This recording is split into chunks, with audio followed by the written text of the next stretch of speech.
हम किसी और पर दुख नहीं दे रहे हैं, पीड़ा नहीं दे रहे हैं, खुद को दे रहे हैं। यही तो गांधी जी का रास्ता था। जब हम ये कह रहे थे कि हम बॉर्डर की तरफ मार्च करेंगे तो कई लोगों ने हमें भी आप देशद्रोही हैं ऐसा कहा।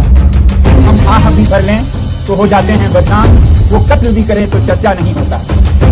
जो 4000 स्क्वायर किलोमीटर चीनियों को सौंप दे चर्चा नहीं होती। गांधी जी ने जैसे नमक का मार्च किया था दांडी तक, हम टंग मार्च करेंगे। हम इन्हीं चरवाहों के साथ जाएंगे, वो हमें दिखाएंगे कहां तक हमारे चरागे थे, आज कहां पहुंच गए हैं। जेल बरोदा आंदोलन के लिए मैं कहूंगा तैयार रखें अपने जेलों को, खाली साफ करके हम आ रहे हैं। जरूरत पड़े तो लद्दाख में भी असहयोग आंदोलन होगा आने वाले हफ्तों या महीनों में। जो यहां पर सरकार है वो पैरालाइज हो जाएगी, अपंग हो जाएगी। भारत माता की, भारत माता की, भारत माता की। बहुत बहुत धन्यवाद। आज यहाँ लेह के नवांग दुर्जिस तोपदन स्टेडियम में आप लोग एक धन्यवाद सभा में आए हैं, तो मैं ये आज का धन्यवाद अर्पण करूँगा उन लाखों बल्कि करोड़ों भारत के नागरिकों का जो कि गुमनाम हैं, बेनाम हैं, अपने अपने शहरों से जो उनसे बन पड़ता है वो कर रहे हैं लद्दाख के समर्थन में। आप सबको मेरा सलाम, आप सबको मेरा नमन कोटि कोटि। लद्दाख के समर्थन में जितने लोग अभी तक जुड़े हैं और जुड़ रहे हैं, जो सड़कों पे आए हैं, बहुत शहरों में तो सभाएं कर रहे हैं, अनशन कर रहे हैं हमारे साथ। आज सुबह मैंने वीडियो कॉन्फ्रेंस से एक सज्जन का अनशन तोड़ा जो पुणे में 10 दिन तक अनशन पे रहे लद्दाख के लिए। उनका अनशन हमारे साथ उन्होंने ख़त्म किया। तो उन सब को मैं लद्दाख की तरफ से हार्दिक धन्यवाद देना चाहता हूँ। और वैसे तो होना भी चाहिए, हम एक देश हैं, एक जनता हैं पूरे भारत की। तो जब एक हिमालय पे संकट हो तो पूरे भारत का संकट है, और ऐसा ही आपने प्रतीक दिया इस तरह से लद्दाख के इस आंदोलन के साथ जुड़कर। तो लद्दाख की पूरी जनता, बल्कि लद्दाख के पहाड़, लद्दाख के ग्लेशियर, लद्दाख के फूल, पत्ते, पक्षी, पशु सब आपका धन्यवाद करते हैं। अब जरा बात करेंगे हम क्यों हम ये आंदोलन कर रहे हैं। बचपन में हमें सिखाया गया था कि अपना हक मांगना सीखो, अपना हक लेना सीखो, मांगने से भी ज्यादा लेना सीखो जो आपका हक है। वचन का पालन करना सीखो, वादों को निभाना सीखो, सच्चाई पर चलना सीखो। ये सब हमारे विद्यालयों में, भारत के पाठ्यक्रम में हमारे शिक्षकों ने हम में ठूस ठूस के भरा है। और अब नहीं होता हमसे जब कहीं अन्याय हो और वो हम पे ही हो, तो और भी आवाज़ उठाना नेचुरल है, प्राकृतिक है। तो ऐसा ही कुछ ज़रूरत लद्दाख में पड़ी है, क्योंकि लद्दाख में जैसा आप लोगों को मालूम है, लद्दाख का ये पर्यावरण बहुत ही संवेदनशील है, नाजुक है, बिगड़ सकता है, बहुत अलग है ये बाकी देश से बल्कि दुनिया से। ये लखनऊ, चंडीगढ़, उत्तर प्रदेश जैसा नहीं है, ये तो मंगल ग्रह जैसा ज़्यादा दिखता है किसी और प्रदेश से। तो ऐसे एक भूभाग का संचालन, उसकी देखरेख, उसका रख रखाव, संरक्षण कैसे करें, ये यहाँ के जो मूल निवासी जनजातीय जनसंख्या है उन्हें आता भी है और उनकी जिम्मेदारी भी है।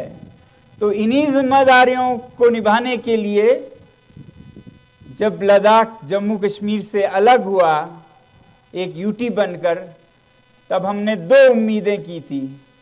पहली तो कि इन पहाड़ों को, इन जनजातियों को संरक्षण 6वें शेड्यूल में मिलेगा, भारत के संविधान में जो रखा हुआ है भारत माता ने ऐसे पुत्रों पुत्रियों के लिए जो थोड़े अलग जीवन जीते हैं, पहाड़ों में हैं, कहीं जंगलों में हैं, जिन्हें हम इंडिजिनस पीपल, ट्राइबल पीपल या जनजातीय लोग कहते हैं। असल में ये एक रखवाले हैं भारत के प्राचीन ज्ञान का। आज दुनिया को, भारत ही नहीं दुनिया को इनसे सीखने की ज़रूरत है कि इस पृथ्वी पर अगर शांति से रहना है तो कैसे जिएं, वो इन जनजातियों से सीख मिलेगी। तो इन्हें संजोए रखने के लिए ये 6 शेड्यूल की उम्मीद लद्दाख के लोगों ने ज़रूर की, क्योंकि यहाँ पर 97% जनजातीय संख्या है ऐसा कहा जाता है। तो ये तो एक बिना सोचे समझे मतलब प्राकृतिक सी बात है कि ये शेड्यूल यहाँ मिले। और इसी तरह से सरकार ने वादे किए कि ऐसा ही होगा। जब यूटी बना, जिस पर हम बहुत खुश हुए, कृतज्ञ हुए, उसके बाद उन्होंने फिर वादे किए कि ये संरक्षण भी आपको दिया जाएगा। और इन वादों को चुनावों में, घोषणा पत्र में लाया गया, मैनिफेस्टो में नंबर 1, 2, 3 पर। और इसी को देखते हुए, इसी विश्वास में, इसी भरोसे पर लोगों ने भारी संख्या में वोट देकर सरकार को, जो अभी सरकार है, उसको जिताया। संसदीय चुनाव में भी, हिल काउंसिल में भी। मगर उसके बाद वो वादे से पीछे हटे और 4-4.5 साल के टाल मटोल के बाद पिछले 4 मार्च को उन्होंने साफ इनकार कर दिया। वादा करने के बावजूद क्या ये जायज है आप लोगों को? ये जायज नहीं है। कोई बच्चा समझ सकता है। अब ये हमारा हक बनता है कि जो वादा हुआ है उसे हम लें। यही तो हमने बचपन में सीखा, अपना हक लेना सीखो, वचन पूरा करना सीखो। तो यही मांग रहे हैं हम। दूसरी उम्मीद थी कि लद्दाख को भी लोकतंत्र के फल मिलेंगे। यहाँ भी एक असेंबली होगी जिसमें चुने हुए प्रतिनिधि यहाँ का फैसला करेंगे कैसे लद्दाख को व्यवस्थापन करना है, चलाना है, संचालन करना है। मगर उसी मीटिंग में उन्होंने ये भी साफ कर दिया कि ना आपको 6वें शेड्यूल का संरक्षण मिलेगा, न ये लोकतंत्र। ये 4 मार्च को था और 6 मार्च से हम यहाँ पर अनशन शुरू कर चुके हैं और कल 21 दिन का हमारा खत्म हुआ। एक चरण, पहला चरण 21 दिन इसलिए क्योंकि गांधी जी का सबसे लंबा उनके जीवन का अनशन था 21 ही दिन का। तो हम गांधी जी के पद चिन्हों पर चलने वाले लोग हैं लद्दाख में, बहुत ही आस्था से, पूरी उम्मीद के साथ कि इस रास्ते पर जीत ही होगी हम चल रहे हैं। उन्होंने एक रास्ता दिखाया था सत्याग्रह का, यानी कि सच्चाई को पकड़ के रखो, उस पे चलोगे तो सफलता मिलेगी ही। तो हम उसी पे पकड़ के सच्चाई की मांग कर रहे हैं, वचन का पूरा करने की मांग कर रहे हैं और उसके लिए हम सत्याग्रह के ही शैली में अनशन पर बैठे हैं। हम किसी और पर दुख नहीं दे रहे हैं, पीड़ा नहीं दे रहे हैं, खुद पे दे रहे हैं।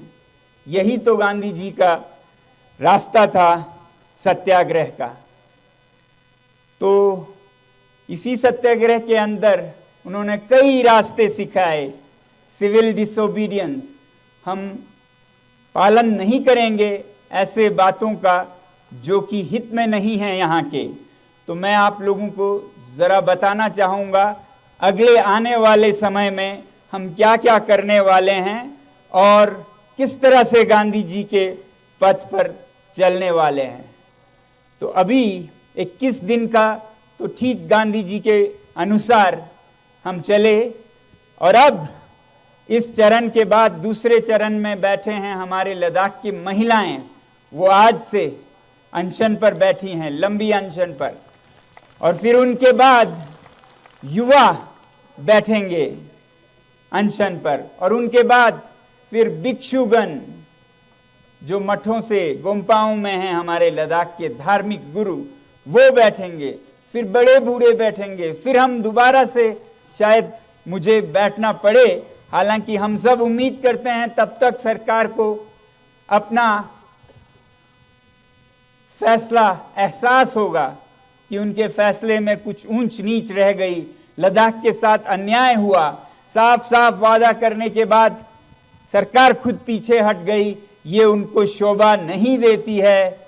जो सरकार सच्चाई की कस्में खाती हैं और जो सरकार अभी फिर चुनाव में जा रही हैं गारंटीज के साथ, वो अपने घोषणा पत्र में क्या जवाब देंगे और क्या मुंह दिखाएंगे जनता से अगर लद्दाख का ये कहानी चलता रहा।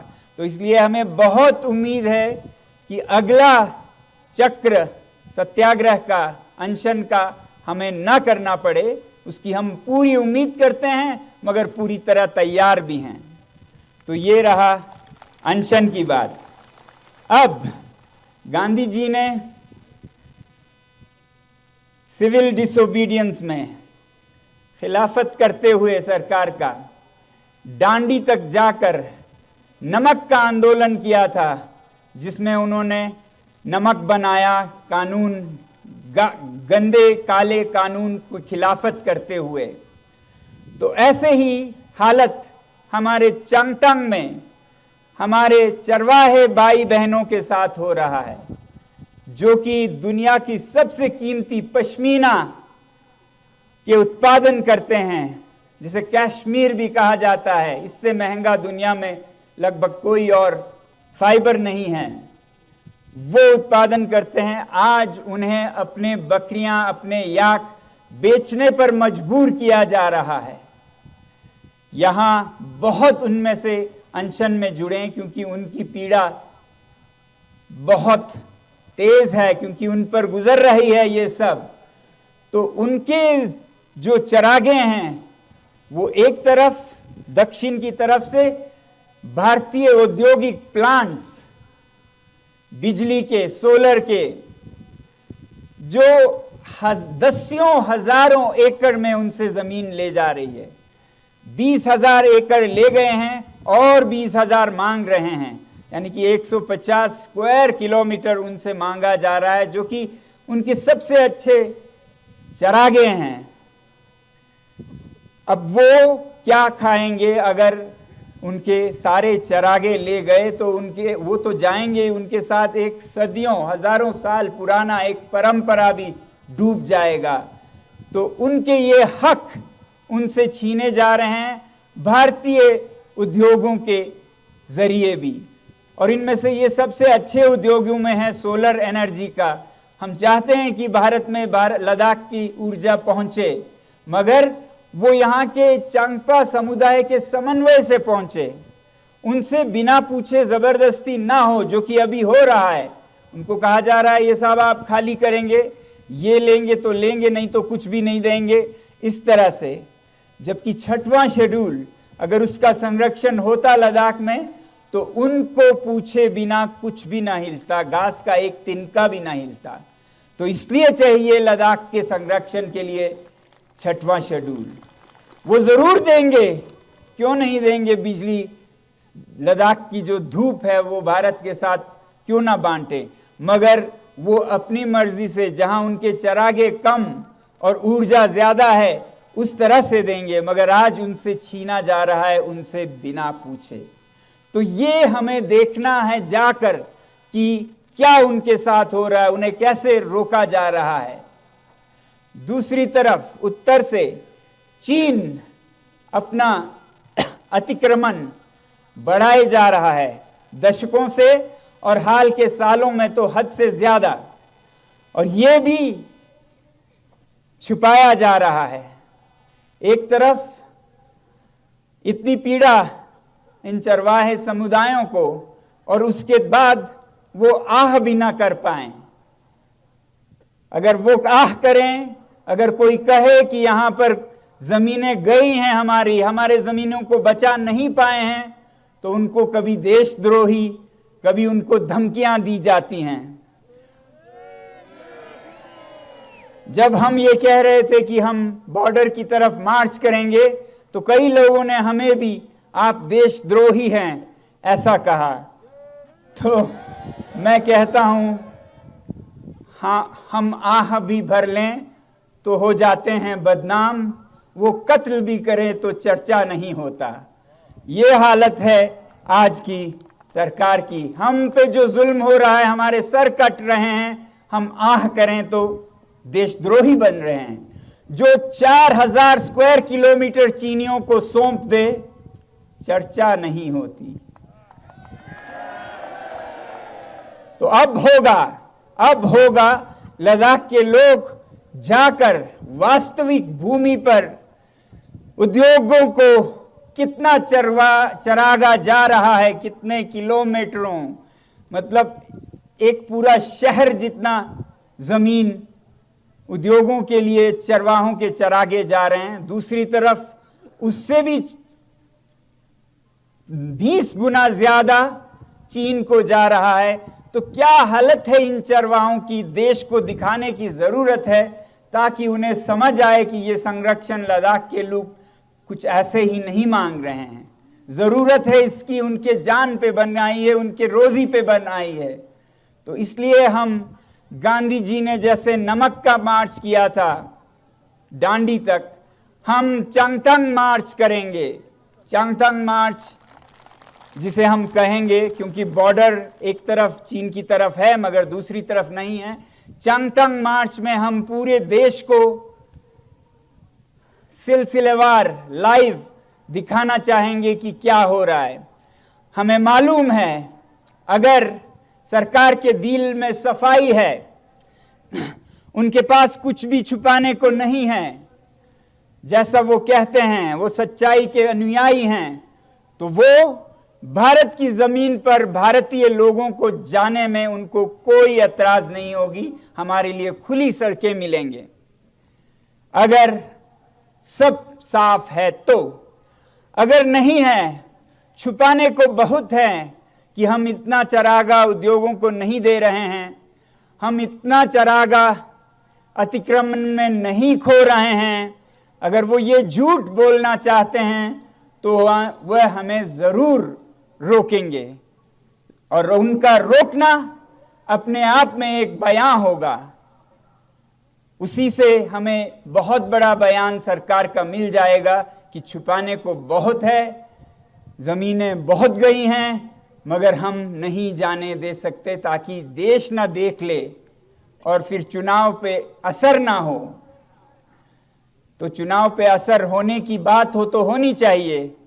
अगर पाकिस्तान के साथ पुलवामा और उड़ी का असर आपको अच्छा लगता है तो यहाँ हमारे चरवाहों के साथ क्या हुआ वो भी आपको मान्य होना चाहिए। जो सच्चाई है वो हम दिखाएंगे, हम कोई झूठ नहीं दिखाएंगे। हम इन्हीं चरवाहों के साथ जाएंगे, वो हमें दिखाएंगे कहाँ तक हमारे चरागे थे, आज कहाँ पहुँच गए हैं। दूर से दिख जाते हैं सब, वो हमें दिखाएंगे। तो हमें उम्मीद है कि कोई रुकावट नहीं डालेंगे। हमें पूरा विश्वास है कि हमारी सरकार जनता की सरकार है, लोकतंत्र की सरकार है और पारदर्शी सरकार है। जैसा है वैसा दिखाने का पूरा अनुमति देंगे और इसी में भारत की भलाई है, वरना यहां पर फिर और उलझ जाएगा। क्योंकि अगर वो हमें रोकते हैं या ले से जाने से या खारू से या आगे माहे से या चांगथंग में, तो एक तरफ उसका मतलब होगा बहुत कुछ छुपाया जा रहा है, दूसरी तरफ ये कोई 2-4 लोग नहीं होंगे, लगभग 10,000 लोग जाएंगे इस पर। तो गांधी जी का और एक बड़ा कॉल था जेल भरो आंदोलन, तो हम उस पे उतरेंगे। अब तीसरा जेल भरो आंदोलन के लिए मैं कहूंगा तैयार रखें अपने जेलों को खाली साफ करके, हम आ रहे हैं। ये जेल भरो आंदोलन से अभी की ही सरकार ने बहुत लाभ उठाया, क्योंकि गांधी जी के दिखाए इन रास्तों पर बहुत सारे देश चले। दक्षिण अफ्रीका में नेल्सन मंडेला, उत्तर अमेरिका में उनका जो रंग भेद के प्रति आंदोलन था, उसमें मार्टिन लूथर किंग, उन सब ने गांधी जी से सीखा। और एक सीखने वाले थे अन्ना हजारे जी। उन्होंने गांधी जी के इस पद पर 2011 में जेल भरो आंदोलन और सत्याग्रह अनशन का आह्वान दिया, क्योंकि वो करप्शन, भ्रष्टाचार के खिलाफ लड़ रहे थे।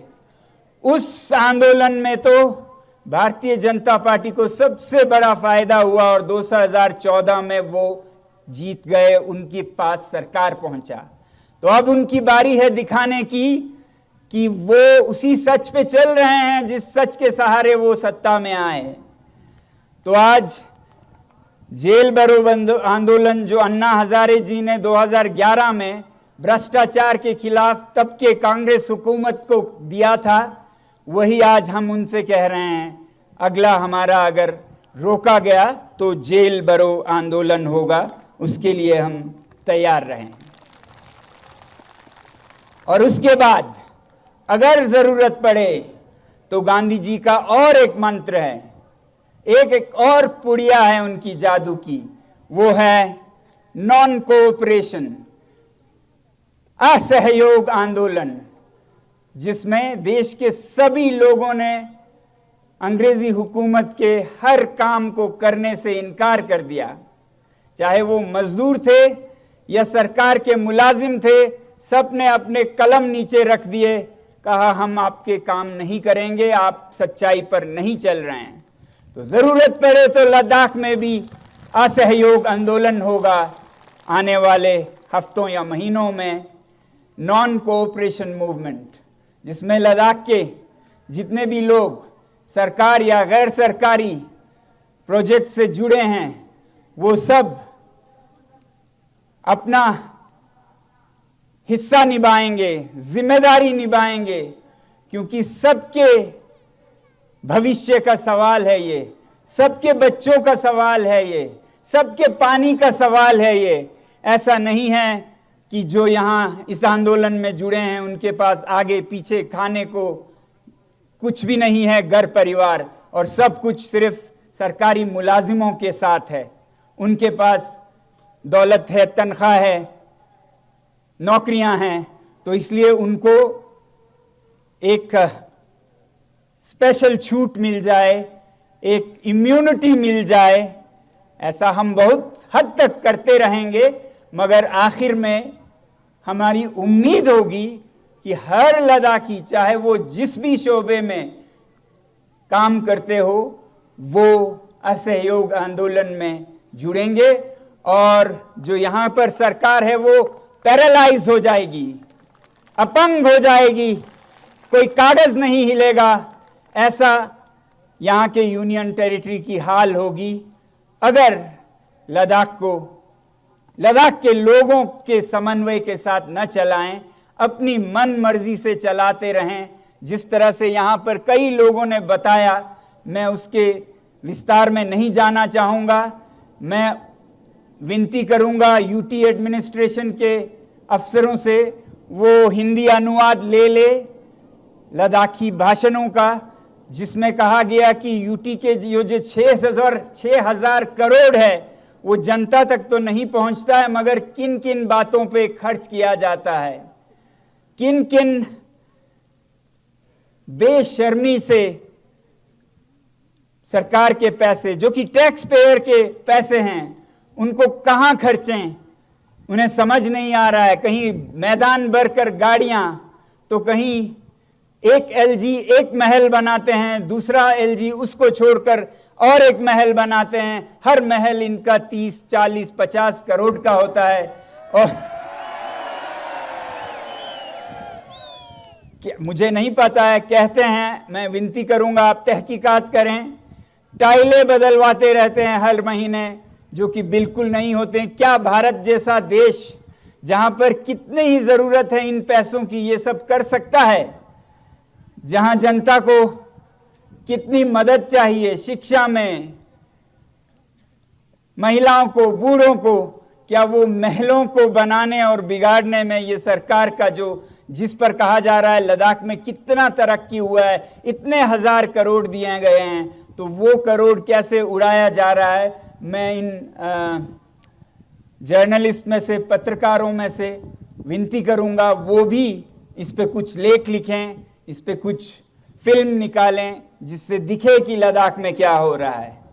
तो आज मेरा सबसे बड़ा आज दायित्व था कि भारत के हर नागरिक का धन्यवाद करूं जो लद्दाख के इस आंदोलन से जुड़े हैं और जुड़े रहेंगे। और जब लद्दाख में हम यहाँ का पर्यावरण कैसे बिगड़ रहा है, यहाँ के चरागे कैसे बिखर रहे हैं, उसके मार्च पे जाएंगे 7 अप्रैल को। रविवार 7 अप्रैल है, रविवार है, छुट्टी का दिन है। तो मैं अनुरोध करूंगा भारत के हमारे वीर सामाजिक कार्यकर्ता मार्च करें अपने अपने शहरों और राज्यों में जहां पर विकास के नाम पर विनाश हो रहा है।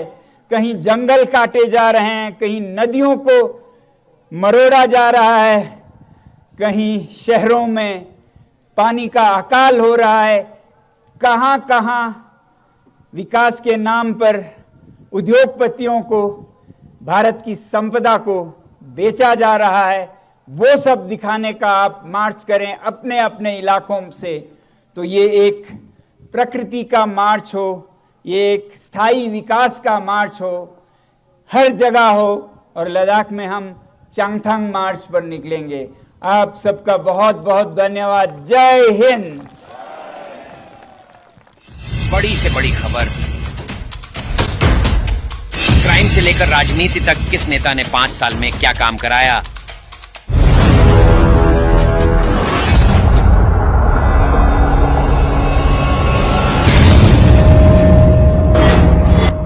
मिलेगी सबसे पहले हर खबर चेंजिंग फ्यूचर न्यूज पर, जो बदलेगा आपका